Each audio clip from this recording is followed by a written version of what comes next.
This is the 2027 Kia Telluride S all-wheel drive, and in today's Vehicle Visionary video, I'm going to tell you what advantages it offers.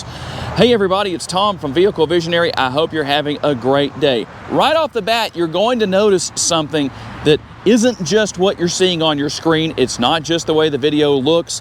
It does have a 2.5-inch lift. Full redesign for 2027. We're going to have our vertical lighting elements right here.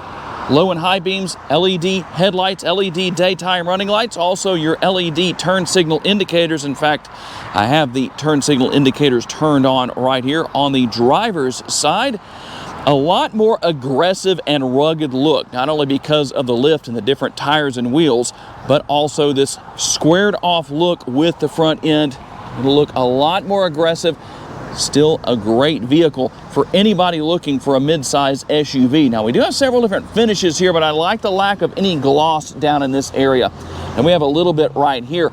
But as far as this lower area goes, that's a good thing to not have. A matte finish is always better there just because of the rocks and debris and all that's going to come up and hit that area. Doesn't show damage as easily as the gloss finish would. We can see what we have here with our surround on the fenders. It is going to be, again, a matte finish, and these are going to be 20-inch wheels. We'll work our way up. We're going to have our side view mirrors with the turn signal indicators built in. You're going to be heated and power adjustable, blind spot monitoring built in right here. They're not going to be power folding in this particular case. As far as your key fob goes, it's going to be pretty much traditional to what we've seen with Kias for many years. You will have all of your buttons on the side as opposed to being on the face right here. Something that is going to be a little different for 2027 is the deployable door handles. You can see that those come out when you unlock, go in when you lock, go in when you go into drive. And you'll have other things such as your remote start feature. All of that's going to be here. There it is right there in case you want to know about that. And we'll work our way back here. See our nice large windows, very easy to see out of. The trim pieces just look nice. I like the way it's designed, kind of gives it that almost in motion look, but it draws your attention back here to the rear, where once again we're going to find LED lighting elements with these LED tail lights. I'll let you see those in action. The Kia logo up top, the Telluride badging on the bottom down there. You can also see what we have right here as far as the rest of our badging goes. Now, one thing you won't find back here that I know a lot of you like to have is the exposed exhaust outlets. Not here, as far as the bumper area goes. What do you think about that? And you'll notice that you have the nice clean look with the lack of the window wiper here on the rear window, but that doesn't mean it's not here. It's just concealed away inside of that rear roof spoiler. One of the more significant changes for 2027 is the fact that you now have a 2.5-liter turbocharged 4-cylinder engine under the hood. Now, you do have a hybrid powertrain available for the Telluride for the first time. That's not what we have here. Horsepower is 274. It's going to have 311 pounds-feet of torque. It's made it to an 8-speed automatic transmission. 0 to 60, anywhere from 6.5 to about 7 seconds flat. You might see a little bit of an increase in that with these taller tires. And your top speed is going to be around about 140 miles per hour. And how about your MPGs estimated? Here's what we're looking at: 18 city, 24 highway, 20 combined, and 5 gallons of gas per every 100 miles driven. You don't have capless fuel fill. Instead, you have the gas cap. 19-gallon gas tank, and in the city you should be able to drive about 340 miles on a full tank of gas. Out on the highway, that number jumps to 456 miles. Your max towing capacity is going to be 5,000 pounds.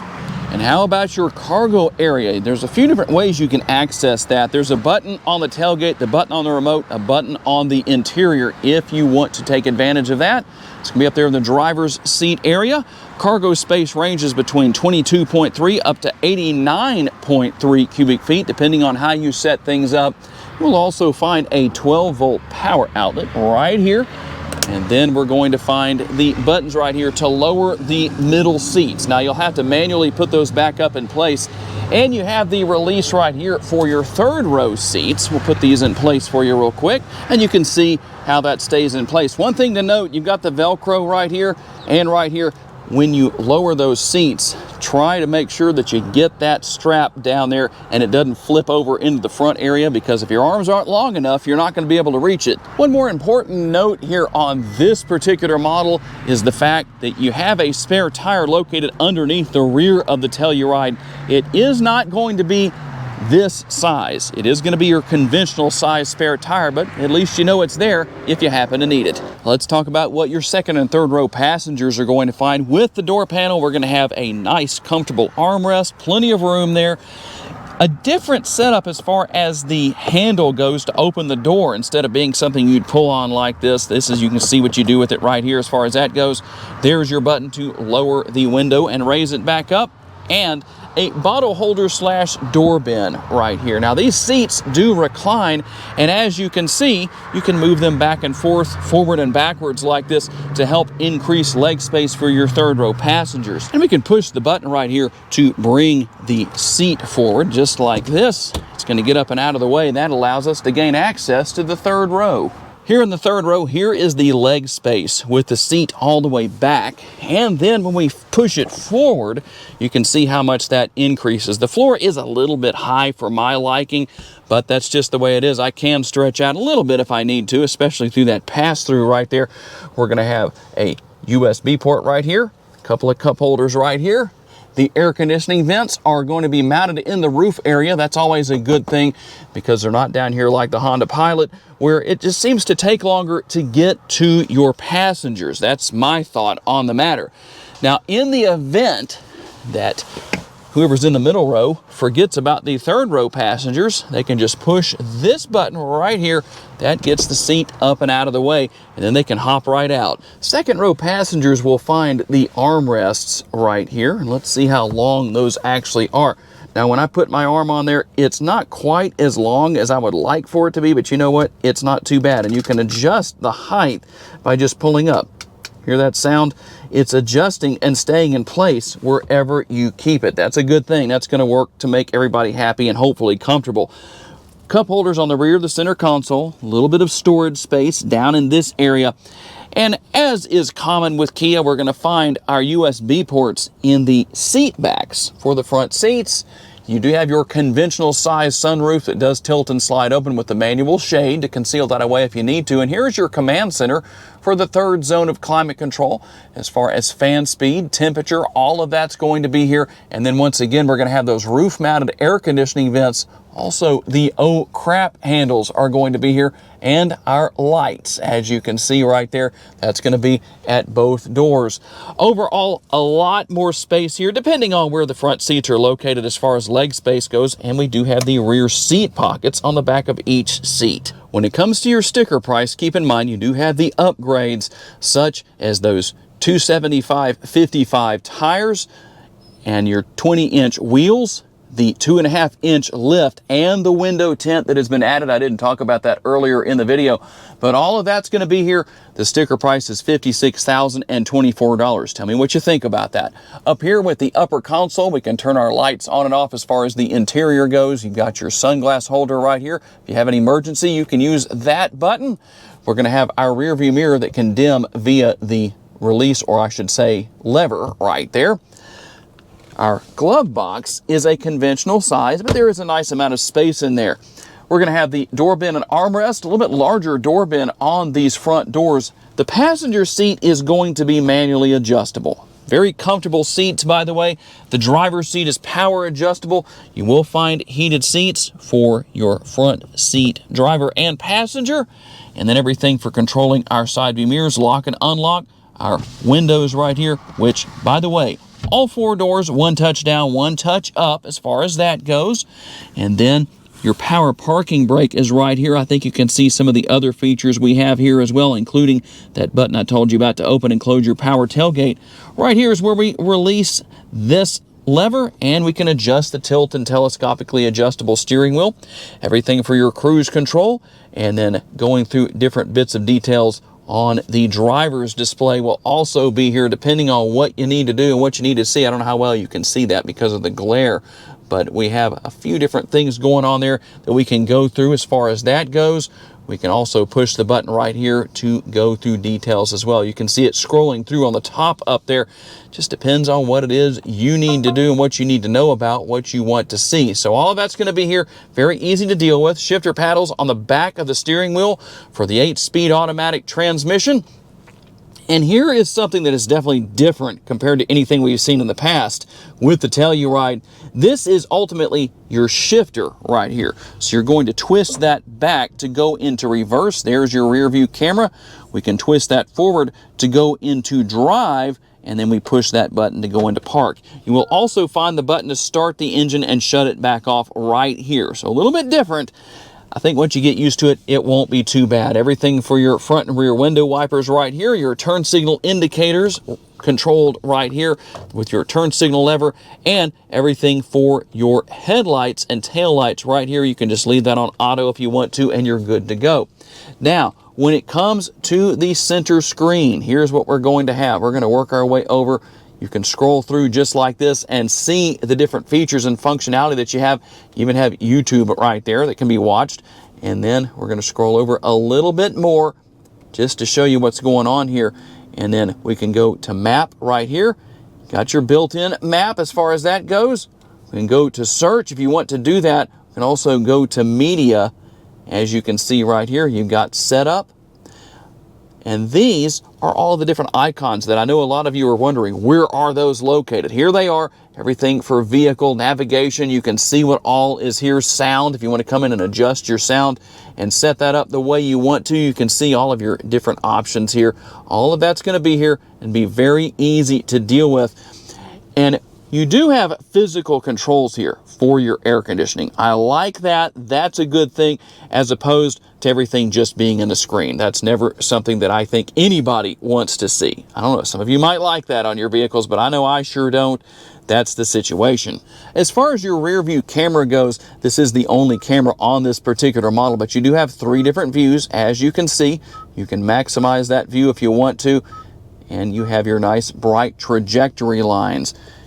And then right here, all those controls for your air conditioning, temperature, fan speed, everything here. It is dual zone climate control. And then we have our USB connectivity right here. I love the dual wireless charging pads. That's nice to see, something that I think more vehicles should have. Auto hold right here. You can see what else we have as far as that goes. We can also push that button right there to bring up the cameras one more time. You don't have to be in reverse to do that. And then, let me get this out of the way. There's your cup holders. A little bit more storage space right here.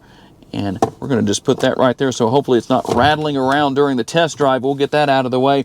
And then you've got your Bombay doors with your center console. This tray right here is removable, and you also have a 12-volt power outlet, and it's actually quite deep inside as far as your storage space goes. And then when that's not open, you can use this area as an armrest. All right, here we go on the test drive, and I can now answer the question for you as I get down the road a little bit here that I know a lot of you are going to ask. What is the difference in the ride quality compared to the 27 Telluride that does not have those tires and wheels and that 2.5-inch lift? Personally, I can't tell a big difference. Maybe a little bit, but not too bad. Now, that may vary from one road to the next. This road isn't terrible. It's definitely not the best I've driven on, but it's not the worst by any means. But it gets down the road without any trouble and does just fine. Now, as far as visibility goes, you have great visibility. The windows are nice and large. I like that. That does a good job to help you out where that's concerned. And depending on trim level, you can have things such as the digital rear view mirror. There's a lot of great features here. You have your great safety features such as lane keeping assist. All of that's going to be here. You've got your blind spot monitoring built into the side view mirrors that I mentioned to you earlier in the video and showed you where that was located. So a lot of great driving aids. They're going to help you out tremendously getting down the road, keeping you and your passengers nice and safe. And you might wonder about that 2.5-liter 4-cylinder. Is it going to get you down the road just fine? Well, not too bad. I'm not getting on it too hard, just a little bit, getting up to speed without too much trouble. Very comfortable seats. The seats have a little bit of bolstering built into them here in this front seat area, which I like that. That does a nice job when you're going around the corners If you do a little bit of off-roading, keep you in place a lot easier that way. So it's a good thing. A lot of nice advantages where that's concerned. And tons of space, a lot of adjustability, especially here for the driver's seat, between the power adjustable seat and the manually adjustable steering wheel. All of that is going to do a great job for you and make it easy to get comfortable and to see for all drivers of all heights. That's not going to be a problem whatsoever. And the technology here is not difficult to learn or use. That's going to be a nice thing, something that I know is very welcome for a lot of people. Overall, I'd say this is going to offer a lot of advantages beyond just the typical Telluride as far as the 27 models go, because of the fact that you have all-wheel drive, you have a little bit of additional ground clearance, and you have those tires and wheels that are going to make it a little bit easier to do a little bit of off-roading. Now, I will say that it would be nice if Kia had not done away with the 6-cylinder engine, or at least made it an option for this 2027 model. I'm curious to know, what are your thoughts on that subject? And there it is, the 2027 Kia Telluride S all-wheel drive and the advantages that it offers. Tell me what you think down in the comment section. I would like to say a special thanks to my friends at Kia for loaning me this Telluride for the day so I could tell you all about it. And a special thanks to all of you for being kind enough to give me the opportunity to give you a vision for your next vehicle. If you enjoyed this video, please hit the like button. That's helpful and greatly appreciated. Make sure to subscribe and share this video on your timelines on social media so other people can see it. And if you would like to learn about additional vehicles you may wish to consider purchasing, check out the video that's on the screen right now, and I will see you there.